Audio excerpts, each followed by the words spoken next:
Untuk hari ini kita ada dua project baru. Ini punya Rumah Sakit Elizabeth Semarang, yang ini punya pelayanan publik Kabupaten Mempawah.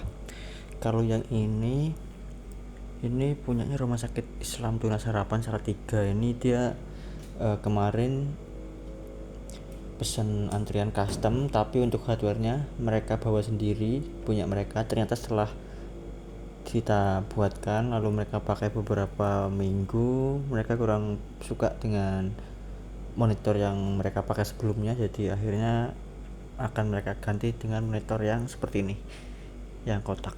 Jadi secara penggunaan lebih mantap.